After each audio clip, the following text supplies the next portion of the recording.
नमस्कार सर्वांना, मी सचिन रोकडे. या आधीच्या व्हिडिओमध्ये आपण पाहिलं की चिल्ड्रन एज्युकेशन अलाउन्स अप्लाय करण्यासाठी जे फॅमिली डिटेल्स APTमध्ये असायला हवेत, तर ते अप्लाय कसं करायचं.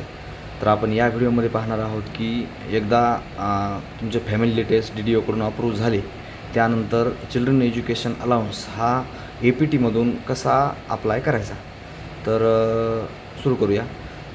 सुरुवातीला काय करायचं आहे, APTला लॉग इन करायचं तुम्ही तुमचा युजर ID पासवर्ड टाकून. त्यानंतर खालच्या ह्या राईट हँड बॉटमला तुम्हाला जो माणूस दिसतो त्याला टिक करायचं सेल्फ सर्व्हिसेसला.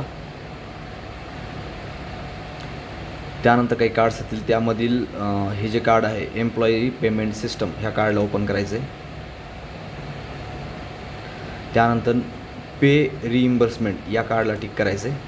नंतर असं पॉपअप होईल. नंतर रिइम्बर्समेंट या कार्डला टिक करायचं आहे. नंतर तुम्हाला असं काही इंटरफेस दिसेल, तुमचं नाव, युजर ID, डेजिग्नेशन वगैरे. यामध्ये रिइम्बर्समेंट टाईपमध्ये तुम्ही घ्यायचं आहे चिल्ड्रन एज्युकेशन अलाउन्स. त्यानंतर 2 नंबरचा जो ऑप्शन आहे त्याच्यामध्ये दिलेलं आहे की तुमचे जे नवरा किंवा बायको दोन्हीपैकी कुणी गव्हर्मेंट सर्वंट आहे का, असेल तर यस म्हणायचं, नसेल तर नो म्हणायचं. इथं नो करायचं ना. त्यानंतर तिसरा जो कॉलम आहे त्याच्यामध्ये दिलेला आहे चाइल्डचं नाव. आता जर तुम्ही APTमधून तुमचे फॅमिली डिटेल्स अप्रूव्ह झाले असतील तर ऑटोमॅटिक इथं चाइल्डचे नाव पॉपअप होतील. तर आता माझे अपडेट आहेत म्हणून दिसत आहे तिथं. कुठलंही एक नाव घ्यायचं आहे. दोन्ही मुलाचे घेऊ शकता एक सोबत. तर मी एकाचं घेतो आहे. यामध्ये तिचं नाव येते पूर्ण मुलाचं किंवा चाइल्डचं तुमच्या, त्याची जन्मतारीख येते. इथं समोर अकॅडमिक इयर टाकायचे 2025-2026.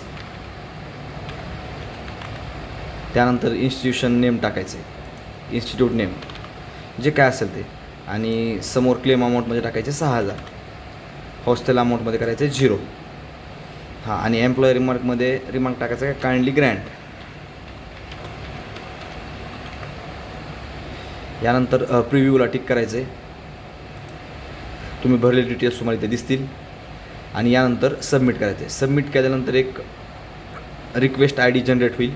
ती रिक्वेस्ट ID तुम्ही जो चिल्ड्रन एज्युकेशन अलाउन्सचा जो फिजिकली फॉर्म पाठवणार आहात त्या फॉर्मवर लाल पेननी टॉपला लिहून घ्यायची. ओके, धन्यवाद.